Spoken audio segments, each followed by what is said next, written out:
Como cada viernes, cuando llega el final de semana, en La Picota la dedicamos a entrevistar a diferentes personajes y personalidades de la actualidad meritense. En esta ocasión hemos querido invitar al alcalde de Mérida porque se han cumplido 2 años desde las últimas elecciones locales, el 24 de mayo. Antonio Rodríguez Osuna, buenas noches, ¿qué tal? Hola, ¿Cómo estás? Buenas noches, muy encantado de estar aquí. Bueno, ¿qué tal? ¿Qué se ha pasado? ¿Cómo se han pasado estos 2 años de legislatura? Aunque realmente la toma de posesión fue el día 13 y la entrada en el ayuntamiento no fue hasta el día 15, pero prácticamente estamos en el ecuador de la legislatura.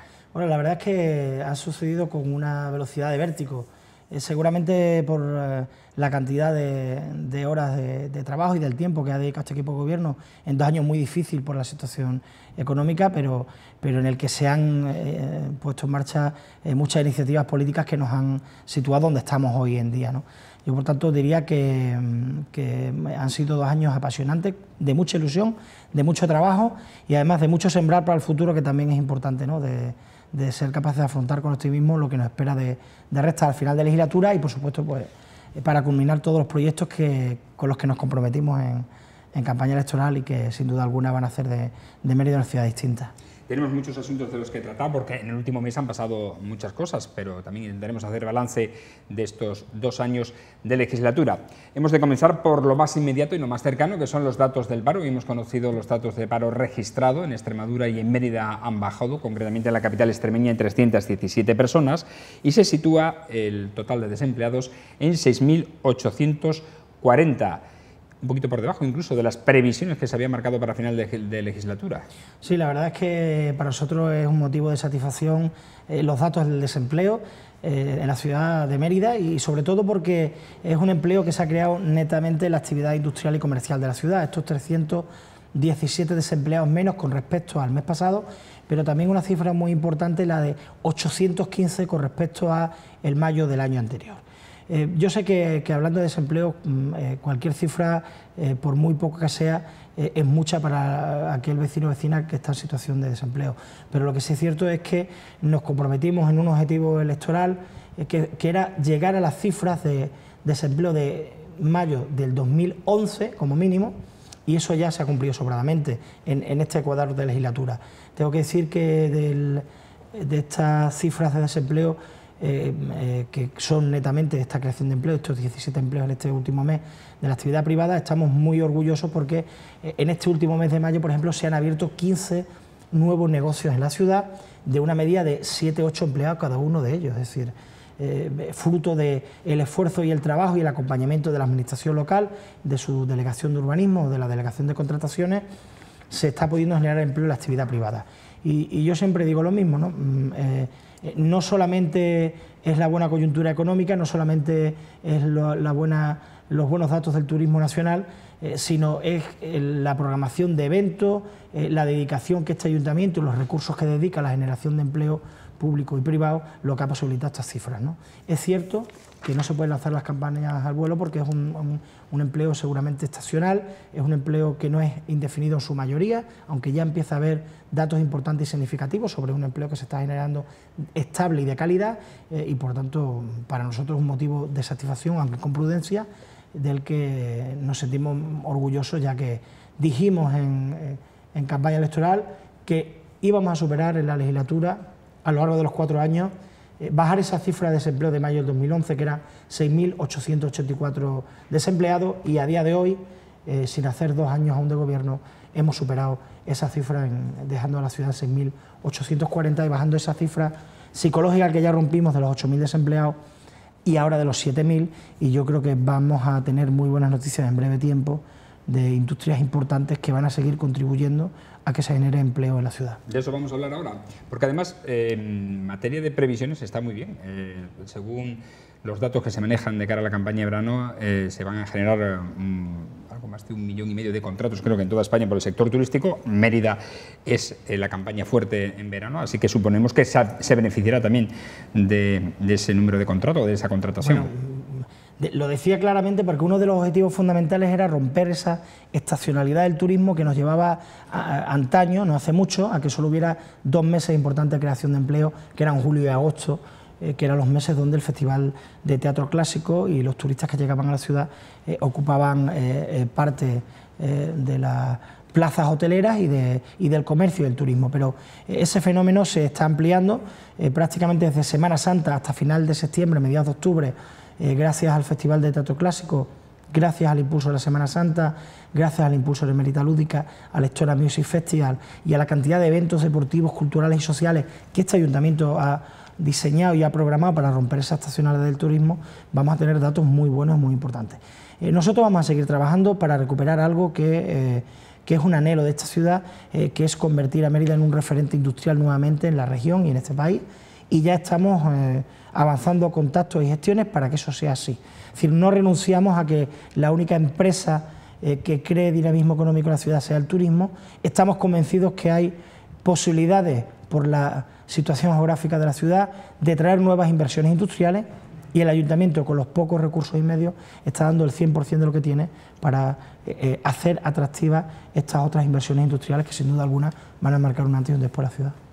Se prevén instalaciones de empresas que tengan gran capacidad de contratación de personal en Mérida. Exacto. ¿Se puede adelantar algo o no? Lo digo porque después también se adelantó de qué pasó, por ejemplo, con el tema de los aceites. Bueno, está en la tramitación. Yo tengo que decir que no es que no se haya puesto en marcha, es que el problema es que la tramitación de una fábrica tan importante como esa no es una tramitación de una semana. Es decir, una tramitación de meses. Yo no dije que se fuera a abrir al día siguiente, dije que estaba. Y de hecho los papeles están en la Delegación de Urbanismo y únicamente está falta de algunos trámites ambientales, al igual que la de Haciendas Bio, esa empresa agroindustrial que sigue a buen ritmo la ubicación y la construcción de esa planta agroindustrial.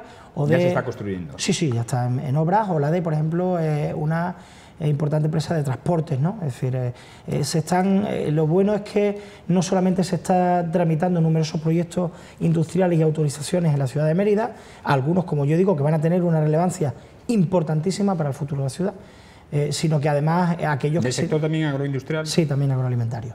Y por tanto, yo creo que vamos a ser capaces de darle una vuelta de tuerca muy pronto a Mérida para poner por fin, no solamente por la generación de empleo que eso va a conllevar, poner al fin a Mérida en lo que se merece como ciudad industrial que antaño siempre fue. ¿Y alguna de estas industrias se va a situar en Espacio Mérida, en ese polígono? Sí, claro, evidentemente Espacio Mérida es una de los espacios de referencia, entre otras cosas porque facilita, ¿no?, el que algunas de las industrias se instalen en Espacio Mérida, en el polígono del SEPES o en el polígono industrial, en terrenos ya industriales, facilita mucho las tramitaciones ambientales y de licencias urbanísticas. Por tanto, ¿por qué lleva un poco más de retraso la fábrica de aceite? Porque evidentemente la tramitación urbanística no se está haciendo sobre espacios que ya disponen de red de saneamiento, agua, suficiente capacidad de generación de energía para estas industrias, etcétera, ¿no? Pero todos los proyectos industriales y comerciales y hoteleros están en marcha y de momento no se ha caído ninguno. Tocaremos madera porque de ahí va a depender muy mucho en que este crecimiento del empleo siga siendo estable y aumente a lo largo de estos 2 años que quedan para acabar esta legislatura. La planificación del Gobierno municipal va precisamente en este sentido, porque Espacio Mérida se convierta en albergue industrias y porque el polígono del Prado se llene de empresas más comerciales o quede en un polígono comercial. Yo creo que no debe por qué limitarse la capacidad de las empresas Lo digo también por los precios, porque es más fácil instalar un proyecto industrial en un suelo más barato como el de Espacio Mérida que si atendemos a los precios del SEPES. De momento la Junta de Extremadura ha hecho una apuesta decidida bajando los precios del suelo industrial de Espacio Mérida, que no ha hecho así el SEPES ni el Gobierno de España. Por tanto, en el momento en el que tanto se debate sobre la eficiencia de los gobiernos a la hora de atraer empresas, hay 2 gobiernos, el del Ayuntamiento de Mérida y el de la Junta de Extremadura del Partido Socialista, que están poniendo todos los recursos para ser atractivos a las empresas, y hay un gobierno que es el Gobierno de España, que es el propietario del SEPES, del Polo Industrial, de la nueva urbanización, que no está teniendo esa flexibilidad que sí demandan los empresarios. Por tanto, frente a ese discurso de que hay gobiernos de un signo político que favorecen la instalación de industrias y otros que no, aquí queda demostrado lo contrario. Y por tanto yo creo que no hay que coadyuvar o limitar a las industrias a que se instalen cumpliendo con todas las normativas ambientales, urbanísticas y de licencia donde quieran, ¿no? Y no se trata de definir un polígono como industrial y comercial y otro polígono como únicamente industrial. Son las propias empresas las que buscan los espacios, la conveniencia o no en función de ser un polígono comercial y otro industrial, y es verdad que el polígono industrial de Mérida se ha convertido ya en un polígono industrial y comercial y que va a requerir futuras inversiones de mejora para compatibilizar esos usos, ¿no? Pero evidentemente Espacio Mérida es el suelo industrial, el mayor número de metros cuadrados de suelo industrial, cerca de 1 millón de metros cuadrados de suelo industrial, en el que esperamos que alberguen algunas o muchas de las empresas que van a propiciar este revulsivo, esta revolución industrial en la ciudad de Mérida. Vale, yo lo decía por los precios, pero en cualquier caso vamos a otro asunto, porque quizás la noticia más importante de este último mes haya sido la concesión de los fondos europeos EDUSI a la ciudad de Mérida por un importe de 10 millones de euros. Muchos han hablado de lo que va a suponer este proyecto para la ciudad, pero también muy genérico, de forma muy genérica. No creo que nos ha atendido, yo al menos no lo he entendido, en qué proyecto se va a sustanciar. ¿Hay algún ejemplo que se pueda poner para que nos quede claro a mí y a la audiencia en qué va a consistir estos, o a qué se van a destinar estos fondos EDUSI? Yo voy a intentar explicarlo de la manera más brevemente posible. Estos fondos europeos tienen un objetivo que es priorizar la cohesión social, el comercio, el turismo, la industria, la formación, la eficiencia energética y la administración electrónica. Digamos que Europa ya no financia única y exclusivamente obra pública. Antes los fondos Urban tenían una parte muy importante que era obra pública, ¿no? Para nuevos centros como el que se hizo en el CRERA Campo Amor o el Circuito de Educación Vial, o numerosas actuaciones que entraron dentro de los fondos Urban y que venían precisamente a renovar una zona degradada como era el polígono Nueva Ciudad, lo que era la margen izquierda del río, y por tanto fueron unos fondos donde se primaba precisamente no solamente la cohesión social, sino la infraestructura. Aquí es todo lo contrario. Aquí digamos que no llegará a un 30% lo que el ayuntamiento va a poder destinar a obra, ¿no? ¿A qué se va a destinar ese 30% de obra? Va a ser fundamentalmente a obras de accesibilidad en todo el conjunto de la ciudad. Es decir, lo que intenta este EDUSI, esta Estrategia de Desarrollo Urbano Sostenible, es que desde una parte de la Mérida hasta la otra se pueda ir de una manera accesible por el conjunto de Mérida.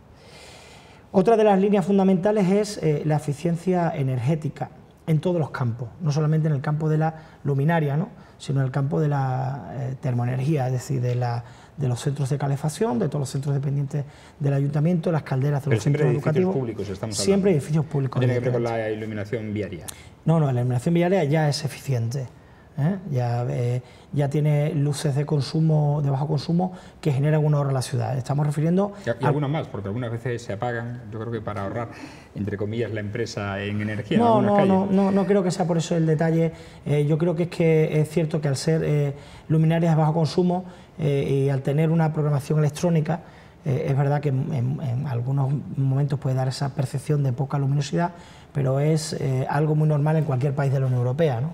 Yo siempre pongo el mismo ejemplo, y ya lo he repetido en esta televisión, estamos acostumbrados a ir andando por la calle como si estuviéramos en un campo de fútbol, ¿no? Pero en fin, no es a esa eficiencia a la que se refiere el DUSI exclusivamente, sino pues a poder sustituir calderas de los centros de enseñanza, de los edificios públicos y del conjunto de aquellos edificios que pertenecen a la administración. Una línea muy importante también va a ser la de el turismo, es decir, el ser capaces de que la iluminación de todos los monumentos sea autogestionada por los propios turistas. Es decir, vamos a intentar, a través de un proyecto con la Fundación Endesa y con fondos DUSI, de que no solamente la iluminación de los entornos monumentales, sino de los entornos cercanos de la ciudad, se pueda adaptar y sea una luminosidad de los entornos apreciable, ¿no? Que pueda ser, que tenga un hecho diferencial para poder visitar la ciudad. Estamos hablando también de que de todo lo que compete en el turismo a la accesibilidad y a las TIC, ¿no? Es decir, poder tener nuevos paneles de señalización turística, todo esto va a traer el DUSI, iluminación, nueva señalización turística, nuevos recorridos, nuevas aplicaciones informáticas de audioguía, de autoguía, de información sobre el patrimonio de la ciudad, las nuevas tecnologías, administración electrónica. Hemos heredado una administración analógica y por tanto ahora vamos a poner las TIC y el gobierno abierto como una herramienta para que un ciudadano o un empresario pueda conocer el número de turistas que visita la ciudad, el número de empresas que hay. Es decir, el objetivo del gobierno abierto y el objetivo de los Big Data es tener mucha información disponible, no solamente para que los ciudadanos puedan conocer qué hace su ayuntamiento y en qué se gasta su ayuntamiento el dinero, sino también para crear tejido económico, que esto es algo muy importante que yo quiero destacar. Es decir, tener la administración electrónica al servicio de la empresa. Y te pongo un ejemplo muy concreto. Si tú conocieras, o si cualquier empresa que se dedica a la logística del transporte o al comercio conociera que el 90% de los turistas son portugueses, o el 90% de las personas que vienen dentro de nuestro país son madrileños, podríamos adaptar la oferta de nuestras tiendas a el interés de este nuevo mercado, ¿no? Por tanto, bueno, no quiero abundar mucho, pero estas, digamos, que son las líneas fundamentales, ¿no? Y luego la cohesión social, va a haber muchos programas de formación, de inserción en el empleo y de capacitación para las nuevas tecnologías, para el turismo y para el comercio, ¿no? Vamos también a poner en marcha aplicaciones TIC para el comercio, que van a facilitar que Mérida también y su comercio se adapte a la posibilidad de venta online o venta exterior a través de plataformas que va a poner a disposición esta estrategia de desarrollo urbano sostenible. En una frase, por resumirlo, se trata de cohesionar el comercio, la industria, las nuevas tecnologías y la eficiencia en pro de un dinamismo económico y de una formación e información para todos los sectores que están implicados en la sociedad, ¿no? Y en estos proyectos, muchos han hablado también en este último mes del mercado de Calatrava. Mercado de Calatrava, sobre el que el Gobierno municipal ha encargado un informe de viabilidad, sí, en parte basándose en el que ya había de Mercasa, ¿no? Sí, claro. Nosotros lo que hemos hecho es, por cierto, es un proyecto de viabilidad en estudio que no nos ha costado un euro a los emeritenses, que lo han hecho los propios técnicos municipales y que llevan más de un año haciéndolo. Es un proyecto que se encargó, no recuerdo ahora, en una junta de gobierno de hace muchos meses, ¿no? Y que tenemos resultados y que lo que nos viene a decir es cómo el estudio de Mercasa habría que adaptarlo a las nuevas necesidades de futuro de la ciudad. Y ¿El de Mercasa de qué año es? El Mercasa creo que es de la época de Ángel Calles, yo creo que es del año 2009, quiero recordar, es decir, han pasado prácticamente 7 u 8 años, con lo cual queda obsoleto. Y toda una crisis. Toda una crisis por medio y más porque cambian los usos y costumbres. Si no somos conscientes de que el comercio, el turismo, la industria, la empresa, las nuevas tecnologías cambian constantemente y nosotros no nos adaptamos con esa fluidez a los cambios, nos quedaremos atrás, ¿no? Y eso yo creo que hay mercados emergentes que saben adaptar a las nuevas demandas de los consumidores el conjunto de necesidades de una empresa. Y yo hoy apareció una noticia en el periódico importante, ¿no? Hoy es la segunda vez que una reforma que se hizo con dinero público del mercado de Cáceres, viene en distintos medios regionales, la segunda vez que se queda desierta. La ocupación de puestos de un mercado de abastos tradicional, público, que se quiere compatibilizar con un mercado gourmet y que ha quedado desierta. Y queda desierta, ¿por qué? Porque el diseño del mercado de abastos de Cáceres no responde a las necesidades de este otro mercado gourmet que quiere instalarse allí. Es decir, es una noticia que acaba de salir hoy y que nos hace pensar que tenemos que avanzar. No solamente el mercado tradicional, solo porque sí, va a ser capaz de dinamizar un espacio comercial como ese.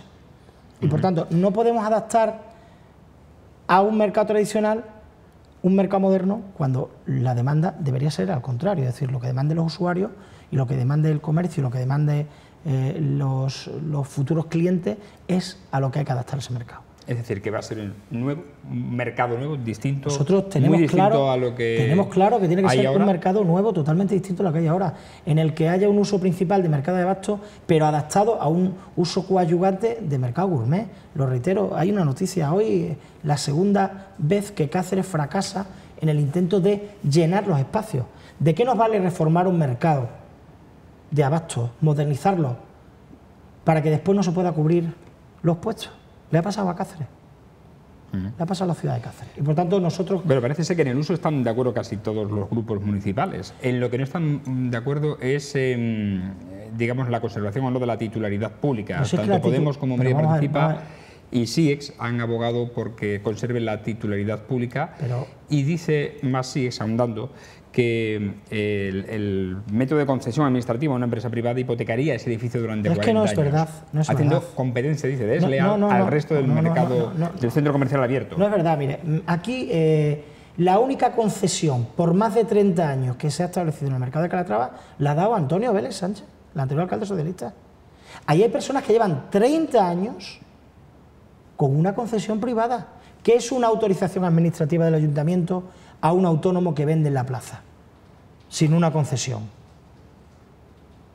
¿Qué debate hacemos de lo público y lo privado falso? ¿A quién queremos engañar? Las personas, los 16 empresarios que actualmente están en la plaza, muchos de ellos tienen una concesión administrativa de hace más de 30 años. ¿Está caducada entonces? Sí, porque porque no eran concesiones, eran autorizaciones administrativas.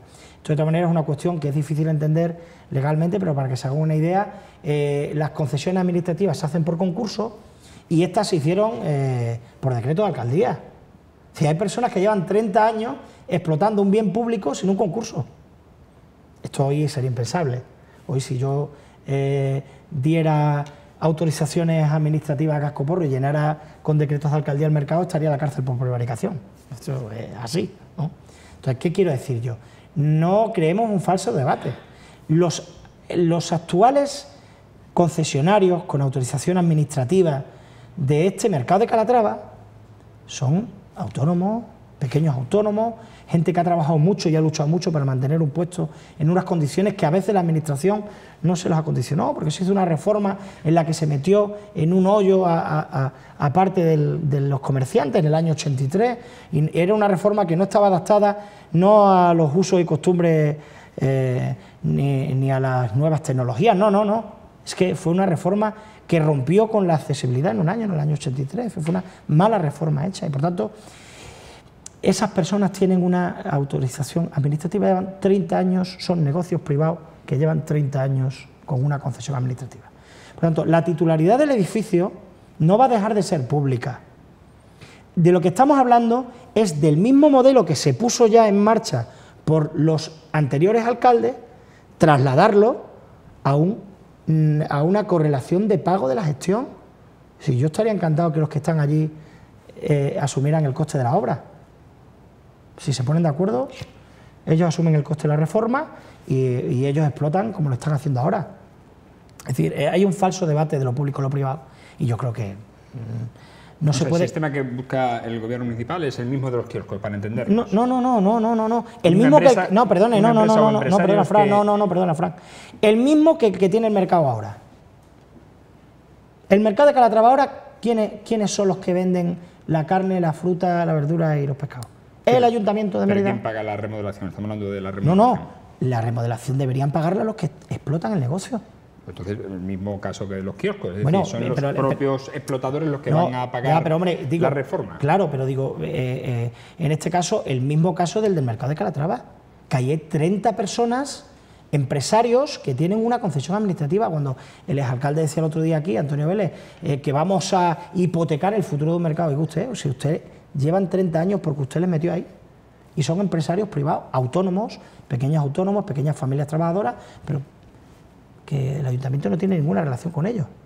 Ellos son empresarios que explotan su negocio, se llevan sus beneficios a casa, ojalá pudieran ganar más dinero, y nosotros vamos a ofrecerle un planteamiento a ellos en el que puedan ser partícipes del futuro mercado. Nosotros no vamos a dejar, entre otras cosas, porque no tiene sentido reformar un mercado sin contar con gente que puede servir de polo de atracción para el futuro mercado. No sé si lo explico. En cuanto a la remodelación, se van a ganar 1.000 metros, ¿no? Son 2.000 ahora la superficie comercial. Según el proyecto, el plan de viabilidad, se tendría que dar una ampliación a 3.000 metros.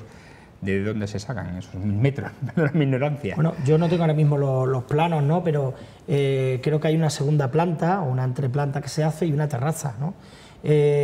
Tampoco va a aumentar la superficie comercial. Es decir, en ese discurso que se está haciendo de que va a suponer una manera de hacer competencia al resto de comercio, no es verdad.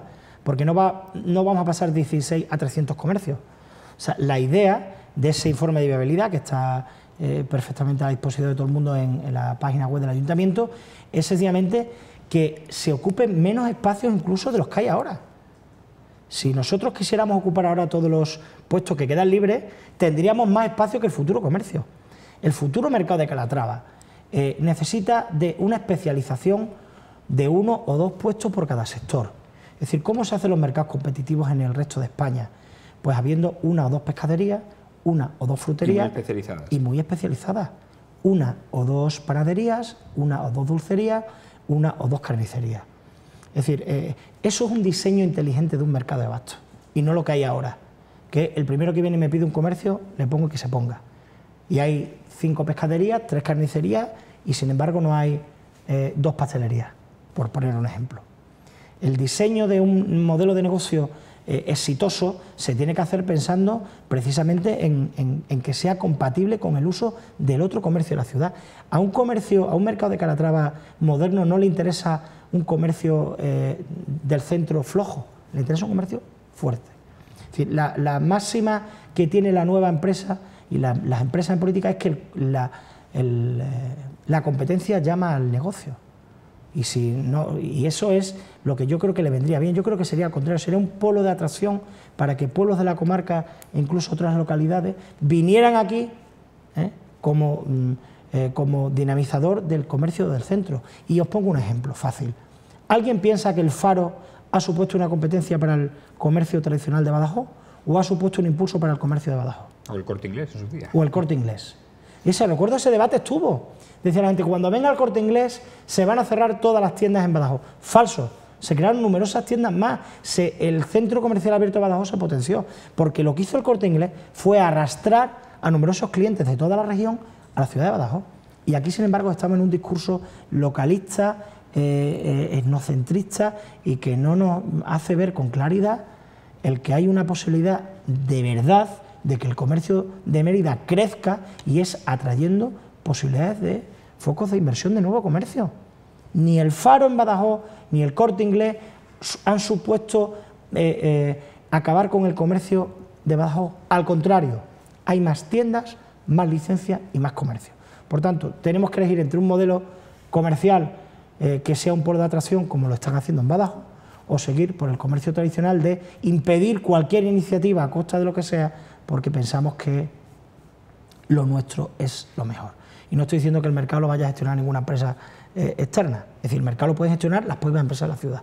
Que aquí hay muchos empresarios y muchos comerciantes que tienen capacidad económica para asumir esos 3 millones de euros. Que no son 300, son 3 millones de euros de inversión. ¿Hay algún candidato o candidatos? Nosotros no tenemos ni candidato. ¿Hay interés? No, hombre, mostrado el ayuntamiento por parte de algún sector vamos a ver, empresarial? nosotros cuando hemos lanzado esta idea, a nosotros nos han llegado muchas empresas interesadas en conocer la información, pero no tenemos de ciencia cierta que eso pueda... Lo mismo nos ha pasado con las pistas del pádel del Prado, ¿no? Que había mucho interés por muchas empresas y se han quedado desiertas. O los chiringuitos de la Charca, todo el mundo venía a preguntar por los chiringuitos de la Charca que estaban vacíos y después de 2 concursos se quedaron desiertos otra vez, con lo cual no tenemos garantía de que en el supuesto, y repito que no es así, aún no lo tenemos decidido, de que sacáramos a licitación y a concurso la obra del mercado, no tenemos garantías de que viniera alguien a construirlo. En cualquier caso será una empresa privada la que lo ejecute, ¿no? Es decir, el ayuntamiento nunca no se ha planteado el hacer esta obra por sí mismo o con la ayuda de otra administración autonómica en este caso. Nosotros hemos publicado el informe de viabilidad para ver si en el plazo de alegaciones de un mes hay objeciones a la viabilidad de un mercado por parte de industriales de la ciudad o de grupos políticos, objeciones a la posibilidad de un modelo de explotación diferente. Eso no significa que se vaya a sacar a concurso, si esa es la pregunta. Vale. Entre otras cosas porque no queremos ser nosotros el ayuntamiento que genere unas expectativas que luego no salgan adelante, ¿no?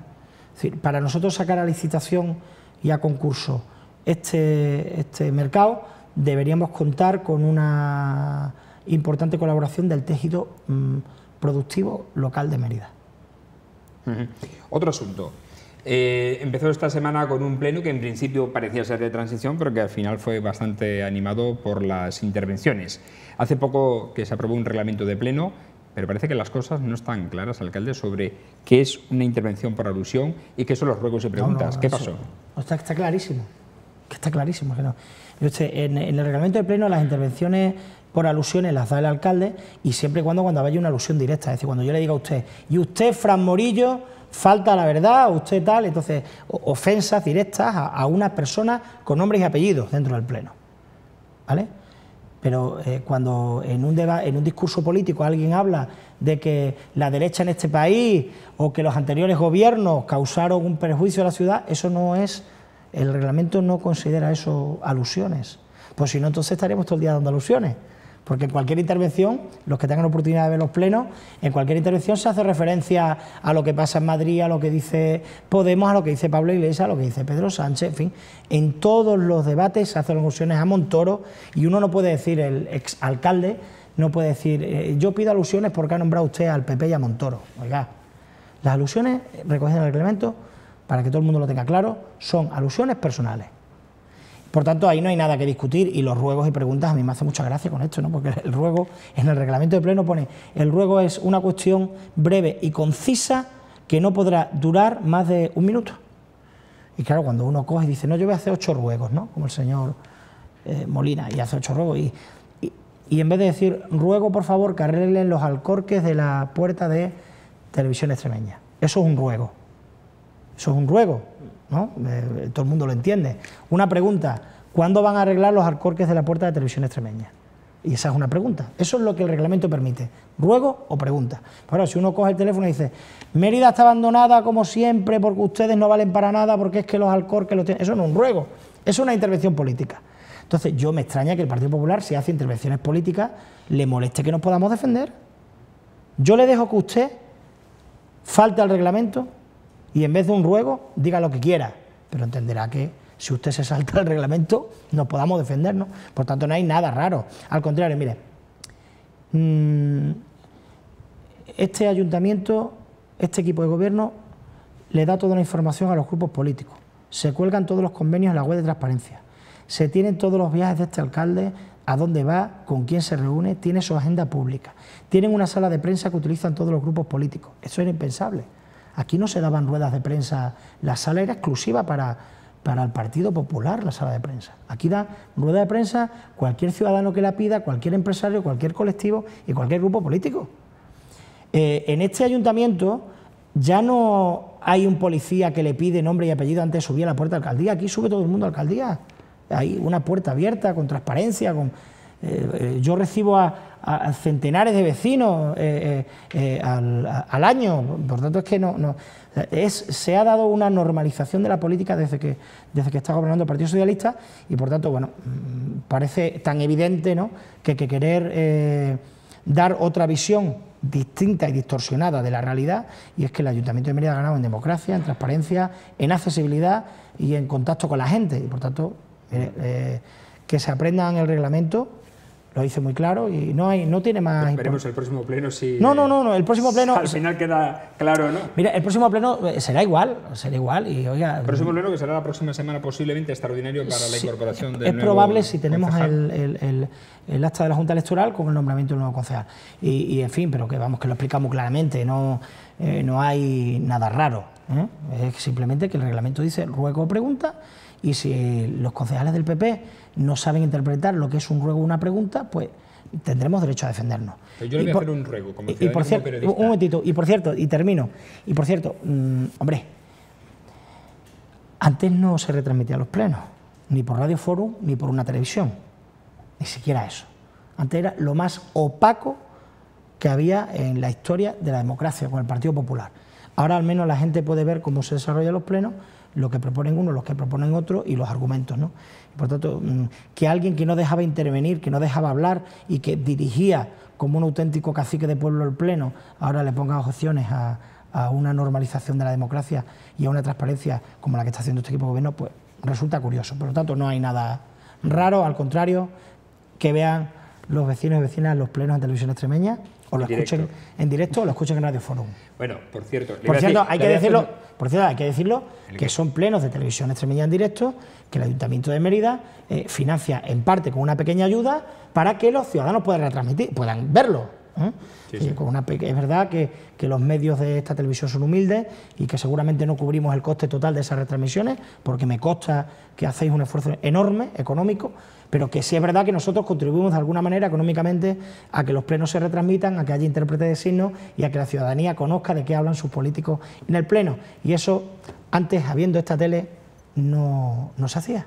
Por tanto... le iba a decir, un ruego, que no habrá tantas turnos de palabra en los puntos porque quedan demasiados masticados, yo creo, algunos debates. Puede ser, bueno, me la apunto. Eso es un ruego. Eso es un ruego. Eso perfectamente definido. Ahora, si hubiera añadido, no habla usted porque la verdad es que se pasa de tiempo y tal. Es verdad que en el otro punto del orden del día yo entendí que si el exalcalde quería decir algo, como no ha habido una alusión directa, pues lo lógico era que todo el mundo pudiera hablar, ¿no? Y estar en el reglamento. El reglamento recoge que el alcalde puede dar tantos turnos de palabra como considere si el debate es interesante. Yo creo que era un debate muy interesante sobre la gestión de lo público-privado, que a mí me parece que está sobre la mesa y en el que hay que discernir entre qué es lo verdaderamente importante como servicio público: la educación, la sanidad, la igualdad, el deporte, los transportes, el agua, la limpieza viaria, y qué es un servicio público accesorio como puede ser pues un servicio turístico, hotelero o un mercado, ¿no? Hablábamos del próximo pleno, que posiblemente sea la próxima semana, depende de la Junta Electoral de zona. Sí, ¿no? Yo espero que sea jueves o viernes. En cuanto tengamos alguna información... Bueno, de zona no, la provincial, ¿no? Que es la que sí, la Junta Electoral provincial de zona. Sí, sí. Cuando tengamos una información, rápidamente llamaremos a los portavoces, porque será un pequeño pleno para la toma de posesión y 2 o 3 puntos del orden del día que nos quedaron pendientes antes del pleno definitivo de junio, que si tenemos el visto bueno del Ministerio sea el de presupuesto.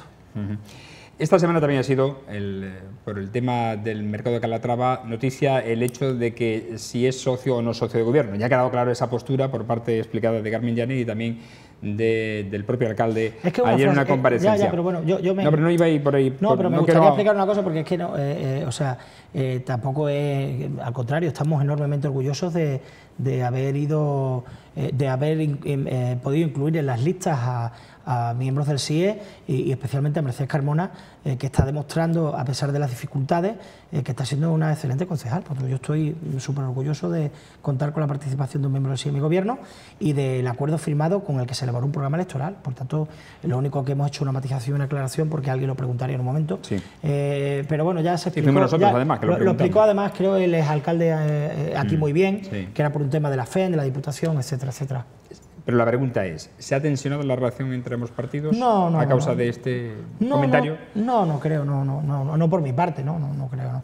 Aquí lo único que es cierto es que se demuestra que no hay una relación de gobierno en el momento en el que sí también muestra sus opiniones indistintamente de la opinión del gobierno, ¿no? Por tanto, se demuestra que son dos partidos diferentes, ¿no? El PSOE y el PSIS. No hay nada extraño, simplemente, bueno, opiniones distintas o matices distintos de ver las cosas desde una óptica progresista, que yo creo que es donde nos encontramos el CIE y el Partido Socialista. Por cierto, que en el caso de que se produzca algún otro cambio en el grupo socialista, ¿entraría otro miembro del CIE? Claro, sí. ¿Es el siguiente? Sí, ahí después de Sánchez Barcia, creo que es Gemma Molinero, la que es la número 14, creo, sí. Y el número 15 es otro miembro del CIES también, que es David Garrido, el que es ahora director de la Filmoteca Extremadura. Exacto. En cualquier caso, hablamos del pleno, como decimos, se ha ido Félix Palma, ya está dirigiendo, mejor dicho, el consorcio. Ahí se ha habido tensión, alcalde, en la relación institucional entre ayuntamiento y consorcio. Mira, yo no creo que haya tensión. Yo lo que estoy aquí es para defender a Mérida, a la ciudad y a sus intereses por encima de cualquier cosa. Por tanto, hay un botón de muestra pequeño de lo importante que significa el tener a una dirección del consorcio que entienda la voluntad del pueblo de Mérida, y la tenemos en Emérita Lúdica. 2 años gobernando este equipo de gobierno y con una dirección nueva del consorcio, y ha tenido que haber un cambio en la dirección del consorcio para que puedan los gladiadores ir al anfiteatro, para que puedan recuperarse la participación en el teatro y en el anfiteatro de la Emérita Lúdica, para que podamos ocupar otros espacios. Y la posición de la anterior dirección del consorcio era: vais al Templo Diana y bastante que os dejo que piséis el entorno del templo de Diana. Por tanto, no es que una cuestión de tensión interna, es una cuestión de la lógica de la ciudad. Yo estoy bueno, no coincidían las políticas municipales con la política del consorcio. Evidentemente, y por eso, en fin, yo estoy aquí primero para defender a Mérida, a mi ciudad y a sus vecinos y sus vecinas. Y después al partido y a las instituciones, lo demás viene después, ¿no? Lo primero es Mérida y sus vecinos y vecinas, y ese es mi compromiso. Por tanto, te he puesto una muestra de un botón de cómo, entendiendo que el consorcio y el ayuntamiento son un mismo ente, con la Junta y el Ministerio, pues se puede caminar dados de la mano. ¿Es esta una apuesta de su gobierno, Emérita Lúdica? Lo digo porque lo ha asumido directamente al ayuntamiento, nada más llegar al gobierno. Evidentemente. Bueno, en realidad lo hicimos porque el consorcio en ese momento dijo que no quería ser el organizador de Emérita Lúdica. Entonces, lo asumimos a principio de legislatura por esa posición del consorcio. Pero bueno, después de 2 años de éxito de gestión, lo hemos asumido y yo creo que además está bien, ¿no? Que se coordine por parte del ayuntamiento un evento tan importante en el que participan tantas asociaciones recreacionistas que tanto tiempo le dedican, tanto esfuerzo, a las que yo les agradezco personalmente, precisamente porque son ellos los protagonistas de esto, y que lo que se encarga el ayuntamiento es de poner los recursos públicos, los recursos humanos y los fondos para poder acometer una fiesta de la recreación que va cogiendo mucho auge y que yo creo que va a jugar un papel importante en el futuro de Mérida, como lo está haciendo ya. Volvemos otra vez al Pleno, porque la verdad es que nos dejó momentos importantes e interesantes, como el hecho de que anunciara de que si sigue de alcalde y si el Gobierno central lo permite y también el coste, remunicipalizaría aquellos servicios que han sido externalizados o privatizados. Sí, ¿Qué condiciones, aparte la del Gobierno central ya la sabemos, la ley Montoro, pero qué condiciones económicas se tienen que dar para que el ayuntamiento volviese a entrar? Es decir, el coste que no supere en tanto lo que paga ahora. Mira, por esos mismos servicios. No, por ejemplo, te pongo un ejemplo más fácil de entender, ¿no? Nosotros el año pasado no pudimos asumir el coste de la limpieza de edificios públicos porque nos lo impedía la intervención del Estado. Es decir, no podíamos incrementar el 1% la masa salarial del ayuntamiento, que es donde está un poco el truco de esto, ¿no? Evidentemente, en concesiones administrativas a largo plazo, salvo que haya una negociación con la empresa, es imposible absorber ese servicio público. Lo que yo quería mostrar era, como hemos hecho con las piscinas públicas, quería mostrar el interés de este Gobierno, el compromiso, porque es un compromiso ideológico en remunicipalizar aquellos que consideramos servicios públicos esenciales. Y servicios públicos esenciales para nosotros son el agua, la limpieza viaria, la limpieza de los edificios, el mantenimiento de las instalaciones y el transporte público, fundamentalmente. Eso, digamos que es para un ayuntamiento socialista, junto a la educación y a la sanidad, estos son los servicios públicos fundamentales que deben estar en manos de la gestión pública, entre otras cosas porque son básicos para mantener la cohesión social. Y así como hago este discurso del interés de mantener servicios públicos esenciales, hago otro totalmente diferente. Por eso digo yo que estamos en una posición centrada en cuanto al debate de lo público y lo privado, ¿no? Al igual que hago esta diferenciación, hago otra. Nosotros no podemos convertir un convento de la Freila en un hotel turístico para hacer competencia con un sector que está completamente liberalizado. Es decir, no se trata de... ¿Y qué se va a hacer con ese edificio? Abro paréntesis. Ahí tenemos muchas propuestas encima, ¿no? Por tanto, estamos valorando. Evidentemente, lo primero que hay que hacer en cuanto tengamos dinero es apuntalarlo, el edificio, para que pueda tener un uso. Puede tener un uso público, cultural, social. Es decir, en un momento en que el ayuntamiento tenga financiación, puede convertir aquello en lo que iba a ser destinado a un centro de estudios luvalienses, en que pueda ser un sitio de exposiciones, que pueda ser un sitio de visita, es decir, un recinto cultural, social. Pero evidentemente esa es una de las posibilidades, ¿no? Pero otra puede ser perfectamente el que tenga un uso mercantil. Yo a lo que me refiero con esto es que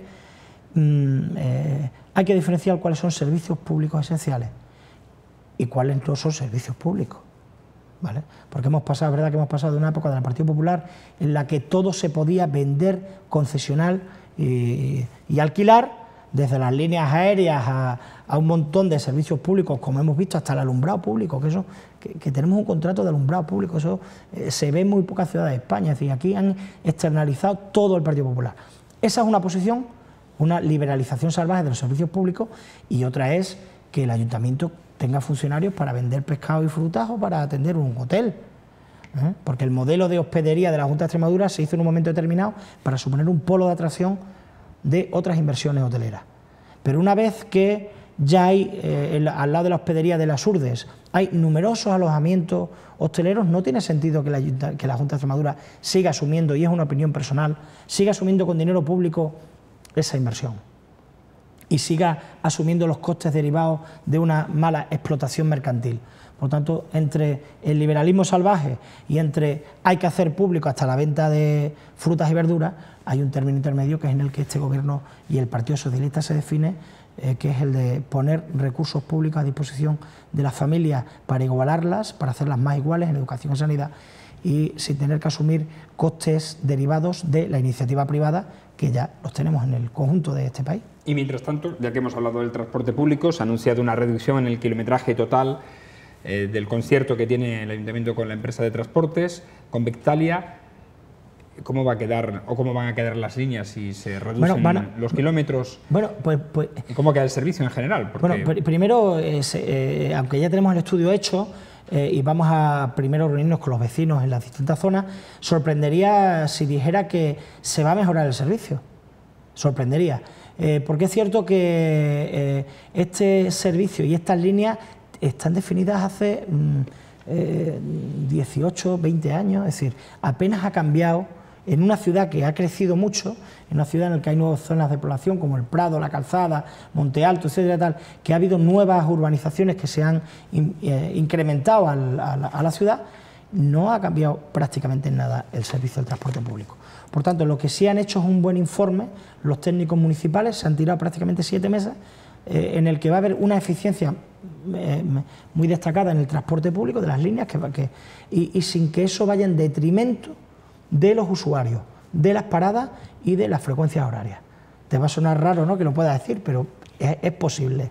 Es posible que esto es el bueno, bonito y barato. Sí, bien, pero es posible, es posible. El único problema que tenemos ahora mismo es si legalmente se puede cumplir con esa obligación del contrato, ¿no? Tenemos una petición de información del Tribunal de Cuentas respecto a ese contrato y, por tanto... O sea, que se tiene que ajustar a lo contratado, al kilometraje que se explicita en el contrato, es lo que dice el Tribunal de Cuentas. Necesitaremos un programa entero para explicarlo, pero en resumen, la ley nos obliga a que cumplamos el contrato y el Tribunal de Cuentas nos dice que lo que dice el contrato no está conforme a la legalidad vigente. Y, por tanto, el que nosotros podamos hacer esa modificación de las líneas va a depender muy mucho de lo que el Tribunal de Cuentas nos diga al respecto del contrato, que ya le hemos mandado la información, si ese contrato está bien hecho o no. En cualquier caso tiene que pasar por él para que autorice o no esa modificación también. No, en cualquier caso nosotros vamos a salvaguardarnos de tomar ninguna decisión hasta que no tengamos esa información. ¿Y sería motivo hipotéticamente de cancelación del contrato o no? No lo sé. No lo sé, no tenemos ni idea, ¿no? En fin. La información que nos ha pedido el Tribunal de Cuentas se ha mandado absolutamente toda, y ahora el Tribunal de Cuentas dirá lo que tenga que decir y dirá, bueno, pues no pasa nada, es una información rutinaria, está todo perfecto, o no sabemos qué dirá el Tribunal de Cuentas. Bien, en cualquier caso, nosotros tenemos un contrato que la empresa nos ha reclamado, que hay que reducir las líneas y que hay que pagarle el déficit de las líneas, y el contrato está ahí, y yo no puedo incumplir un contrato, es como una especie entre la espada y la pared, ¿no? Pero vamos a esperar a tener esa información para acometer las líneas, y, como he dicho, el trabajo que han hecho los técnicos de la Policía Local, de Medio Ambiente y Urbanismo, con respecto a la estructuración de las líneas, yo creo que va a gustar mucho, porque vamos a llevar el autobús a zonas de Mérida donde no estaba, y, por tanto, lo anunciaremos en su momento. Dos cuestiones ya muy rápidas, porque estamos llegando al final. Presupuesto. Parece ser que la disposición de los grupos municipales de la oposición no son proclives a la aprobación del mismo, al menos de momento, y por lo manifestado hasta ahora por los grupos. ¿Qué va a ocurrir? ¿Qué va a pasar? Bueno, pues nada, pues seguiremos con un presupuesto prorrogado y se demostrará una vez más que cuando uno está en política para poner palos en las ruedas en vez de para colaborar con el desarrollo económico de una ciudad, pues... ¿Pero se sigue negociando o no? Sí, vamos, se le ha dado toda la información, es decir, aquí los presupuestos los aprobaba el Partido Popular dándole el documento del presupuesto que era un documento así, 2 días antes a los grupos políticos, y llevaba el presupuesto a pleno, lo aprobaba y se acabó, con esa mayoría absoluta aplastante. Nosotros llevamos un mes entregando documentación a los grupos políticos para que decidan si quieren apoyar el presupuesto. El problema es que es curioso... Siguen quejando de que no tienen toda la documentación. No, lo tienen absolutamente todo. O sea, es que tienen más que nosotros. No sé, ¿qué quieren? Lo que no querrán es que le echemos nosotros los números, ¿no? Hacia dónde van las modificaciones del presupuesto en un lado y en otro. Ellos lo que se quejan es que ellos quieren modificar parte del presupuesto que no podemos ni modificarla nosotros. Si el personal, las contratas, hay que pagar los contratos. ¿O qué me van a proponer? ¿Que el contrato del alumbrado de Fomento no lo paguemos? ¿Los 5 millones de euros que cuesta el año la basura? Es que no sé. ¿Que no paguemos a los funcionarios? Es que entre funcionarios, contratos y externalización de servicios lo que queda sin comprometer son 2.800.000 euros, 3 millones de euros, que no hay. Es con lo que funciona este ayuntamiento. Y ellos quieren tocar otra parte. Bueno, pues que vayan a ver a Montoro, ¿no? Que nosotros lo que le hemos enseñado, lo que queda a libre disposición, le hemos dado hasta esos números. En cualquier caso, reitero, son excusas de no querer echar una mano y seguir poniendo palos en las ruedas.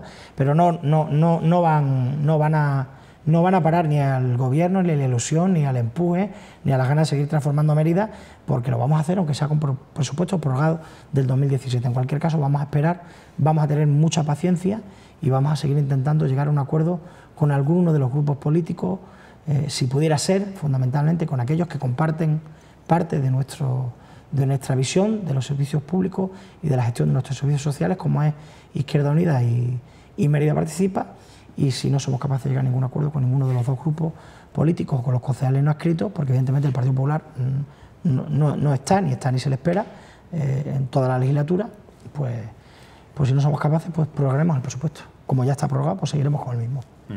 Aprovecho la nota que en su día publicó UGT acerca de la situación de los calabozos para preguntarle sobre aquel proyecto de traslado de las instalaciones de la policía local a las dependencias que están ocupando ahora los servicios sociales y qué pasó con aquel otro traslado de los servicios sociales a la calle Adriano. Bueno, eso no fue una propuesta del Gobierno, tampoco fue un globo sonda, fue una posibilidad. Es decir, nosotros desde que hemos entrado en este Gobierno, con la policía local, con sus mandos, hemos visto ya como 4 distintas ubicaciones. Lo que pasa es que bueno, los medios no las sabéis todas. En ese momento salió la de servicios sociales, que era una de ellas, ¿no? Porque claro, apareció la policía a verla, ¿no? Pero hemos visto más ubicaciones de más edificios públicos, institucionales, del Ayuntamiento y de la Junta. O sea, seguimos buscando una ubicación alternativa. Evidentemente, si no nos queda más remedio, habrá que ejecutar una importante obra de reforma y mejora, cercana a los 600.000 euros, en la Algodonera y volver a llevar la comisaría, pero con recursos y medios suficientes, tecnológicos y adaptados a una comisaría moderna, que hace falta, lógicamente. En cualquier caso, a mí lo que me puede sorprender del tema de los calabozos es que las obras de los calabozos se hicieron en el año 2003 y desde el año 2003 siguen los mismos calabozos a la actualidad. Hombre, que se den cuenta ahora los sindicatos, 15 años después, 14 años después, que los calabozos no cumplen con la normativa, pues no deja de ser sorprendente. Y si es así, bueno, hemos pedido un informe en cualquier caso para corroborar la denuncia de los sindicatos y si es así vamos a tomar medidas, lógicamente. Medidas de arreglar y solucionar esa situación o de buscar una ubicación alternativa, pero reitero, desde el año 2003 que se hizo esa obra están esos calabozos así y han tenido que pasar 14 años para que la UGT o cualquier sindicato o cualquier partido político se dé cuenta de que los calabozos estaban mal. O el PP, que fue el que ejecutó esa obra en el año 2003, se dé cuenta ahora que los calabozos estaban mal. En fin, no hace falta que yo explique muy mucho a qué responden esas denuncias. ¿Y con los servicios sociales, al final? Los servicios sociales no se van a mover de ahí. No se van a mover. No, eso fue reitero, que no fue ni siquiera una propuesta.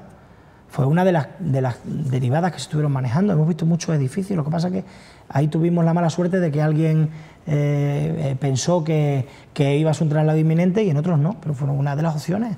Se han visto muchos edificios, han visto la policía local también, hemos visto el local de Atarazana, lo que era donde hace la declaración de la renta de la Junta de Extremadura. Es un local inmenso, de más de 1.000 metros en 2 plantas, como otra de las posibilidades, pero tampoco han creído los técnicos de la policía que era un sitio óptimo, ¿no?, por las salidas y entradas de los vehículos, etcétera. Quiero decir, y como ese hemos visto algún otro más, que llevamos mucho tiempo trabajando para dignificar a la policía local. Con este gobierno se han puesto los transmisores digitales, se va a comprar, que anunció la delegada, por fin un alcoholímetro de nuestra propiedad y no depender de la Dirección General de Tráfico. Se ha puesto en marcha prácticas de tiro que no se hacían hace no sé cuánto tiempo, chalecos antibalas, nuevas linternas, sistemas de transmisión digitales que estaban en analógico, iban con los coches y se metían la frecuencia de onda. Compramos 4 coches nada más llegar, 2 vehículos normales de gasoil que estaban en la Renault encargados pero que no se habían pagado, los pagamos y los tuvimos, y compramos 2 coches eléctricos, los 2 primeros vehículos eléctricos para la policía local. Por tanto, en 2 años hemos hecho lo que no nos ha hecho en 16 años para la policía local. Es verdad que este gobierno ha despertado muchas expectativas y eso es lo malo que tienen las expectativas, que también necesitan o conllevan a que la gente tenga urgencia por llevar a la realidad esas expectativas. Vamos a hacer todo, pero necesitamos tiempo, un poco de tiempo al menos. Una última cuestión fuera de lo institucional, aunque también la afecta, porque la pregunta va dirigida en este sentido: ¿cómo afectará al gobierno municipal, aunque en este caso el Partido Socialista tiene en Mérida una asamblea local, una bicefalia entre el gobierno y la Secretaría General? ¿Cómo afectaría un cambio en la Secretaría local? Si se producen primarias para esta Secretaría local en Mérida. No, habrá primarias seguro, vamos, que eso se lleva haciendo toda la vida, ¿no? No afectaría de ninguna manera. Es decir, primero hay un congreso regional, luego habrá un congreso provincial y la Secretaría local será más o menos en el mes de octubre. Yo he leído hoy una declaración a Guillermo cuando le preguntaban por las declaraciones de la compañera Eva Pérez, que me han parecido muy razonables, ¿no? Es decir, no hagamos campaña 6 meses antes de una elección. Por tanto, ahora toca el tiempo del Congreso Federal, discutir las iniciativas, las enmiendas, etcétera. Luego llegará al regional y habrá un periodo de campaña de 15 días, luego un provincial y habrá un periodo de campaña de 15 días, y luego un local y habrá un periodo de campaña de 15 días. Cuando llegue la convocatoria de la Asamblea Local, me puedes preguntar y yo te diré cuál es mi opinión. Federal, como miembro nato? No voy, yo como miembro nato. Yo no tengo ningún cargo orgánico. Yo soy de esto tan moderno que se dice ahora, militante de base. Ya, pero como van diputados, son miembros natos, no van diputados. Al Congreso Federal, no son miembros natos. No, ni los diputados tampoco son miembros natos. Los nacionales sí, ¿no? Bueno, pero no tienen, o sea, participan como invitados. Es decir, aquí los únicos delegados miembros natos son la Comisión Ejecutiva Federal del PSOE o la gestora, y no sé si los miembros del Comité Federal, pero poco más. El resto de delegados, son 1000 y pico delegados, se eligen en los congresillos provinciales. Yo no he podido ir al Congreso Federal de Delegados porque el congresillo provincial que se celebró el sábado pasado, yo estaba en Ibiza en una asamblea de ciudades patrimonio. Entonces, bueno, me parecía un poco incoherente el no ir a un congresillo provincial y luego aparecer en una lista como que vas a Madrid, ¿no? Y entre otras cosas porque creo que estoy bien representado por los compañeros de Mérida que van a esta asamblea, ¿no? Y por mi secretaria general del Partido Socialista en Mérida, que es quien en concreto representa a la agrupación. ¿Cree que, como Guillermo Fernández Vara, que se deben eliminar los avales? Sí, totalmente. Eso es someter a la agrupación a una tensión innecesaria, sí. Yo creo que hay que poner, algún mínimo de propuestas, pero no recoger avales de firma, ¿no? Es decir, pues una propuesta en una asamblea, una ejecutiva local puede proponer, o que un compañero tal, y luego una segunda vuelta donde se definan entre dos, ¿no? Yo creo que sí, yo creo que es una manera de tensionar a una agrupación que no merece la pena. Al conjunto de la organización. Además, en eso coincidimos casi todos los militantes, independientemente de donde nos hubiéramos posicionado en un momento determinado, con lo cual, si todo el mundo coincide, pues mira, hay en una cosa ya que esa enmienda al Congreso Federal yo creo que se aprobará de carrerilla, digo yo. Por cierto, ya por último, ¿qué opinión, y acabamos ya, le merece el que haya ganado estas primarias Pedro Sánchez, cuando en Mérida, aquí ha sido una de las pocas ciudades grandes de Extremadura en la que el apoyo ha ido a Susana Díaz? Bueno, pues mira, yo en primer lugar esa misma noche tuve la oportunidad de mandarle un mensaje al compañero Pedro Sánchez y me respondió muy cariñosamente, felicitando, así como felicitar a los otros 2 compañeros también por su participación en las primarias. Yo creo que cuando acaban las primarias acaban las facciones del partido. Yo estoy a disposición del secretario general del PSOE para lo que me pida. Y por tanto, estuve posicionado en una acción política diferente porque creía que podría ser mejor, pero una vez que el partido y sus militantes democráticamente han elegido en urna que tiene que ser otro compañero secretario general, pues encantado, ¿no? Encantado. Yo le espero que tenga suerte. Es verdad que la coyuntura es muy difícil. Hubiera sido igual de difícil para cualquiera de los otros dos compañeros, de la compañera Susana y del compañero Pachi, pero en cualquier caso, bueno, estar a disposición para intentar recuperar la confianza de los españoles que falta nos va a hacer. Bueno, en fin, por cierto, que desde que hay primarias en el PSOE, el candidato preferido, por decirlo de alguna manera, de los extremeños nunca sale. No sé si se ha dado cuenta. Sí, pero bueno, no sé, yo no sé si es una coincidencia o no, pero no, perdona, el candidato preferido del extremeño sí ha salido. No, quiero decir que no, me refiero que aquí en Extremadura ha ganado Pedro Sánchez. Y coincide que el que ha ganado en Extremadura ha ganado a nivel federal. Sí, eso sí, pero digamos que la salta... Eso, no, es verdad, no, porque Eduardo Madina en su momento no era el candidato al aparato, al contrario, todo el aparato estaba con Pedro Sánchez. Susana Díaz, todos los secretarios regionales, Felipe, claro, pero sí, estaba Zapatero. Esto es lo que nos cuenta, claro, yo sé, evidentemente Madina era el proscrito, ¿no? En ese momento, era el que no tenía el apoyo de nadie, ni siquiera de Rubalcaba, por mucho que lo dirán, absolutamente nadie, y perdió las primarias, ¿no? Las ganó Pedro Sánchez con el apoyo de Susana Díaz y de muchos secretarios generales importantes, de Felipe González, Zapatero, de estos que después se han denostado, ¿no? Pero bueno, en fin, como ya las primarias han acabado, lo que sí podemos concluir es que la política hace extraños compañeros de cama. Nos vamos, señores. Gracias, alcalde, por estar con nosotros, por atender a todas estas cuestiones que creemos relevantes. Al final hemos hecho prácticamente todo el programa analizando el último mes. No nos ha dado tiempo a analizar esta media legislatura que lleva ya en el Ayuntamiento de Mérida Antonio Rodríguez Osuna. En cualquier caso, gracias por estar aquí, por atender nuestra llamada. Puedo venir cada vez que queráis, no tengo problema ninguno. Si tengo un hueco en la agenda, cada vez que me necesitéis estaré aquí, sobre todo para que los vecinos conozcan la opinión del alcalde y del gobierno. Gracias. ¿Va a estar en Emerita Lúdica, supongo? Sí, claro, y además participando. Participando. Sí. Hay que animar a los ciudadanos, a los emeritenses, a que se vistan. A que recreen. A que recreen, se vistan. No he dicho disfrazar, a que se vistan. Bueno, es que eso es algo que llevan muy adentro las asociaciones recreacionistas, a que recreen, a que participen recreando la vida de Emérito Augusta Gracias, alcalde, a disfrutar. Y a ustedes agradecerles como siempre su atención, recordándoles que ya regresamos el lunes. Les deseamos un feliz fin de semana para los merengones. Que tengan suerte este sábado en Cardiff. A ustedes les emplazamos hasta el próximo lunes ya en formato habitual de La Picota. Que disfruten este fin de semana. Buenas noches, que sean felices.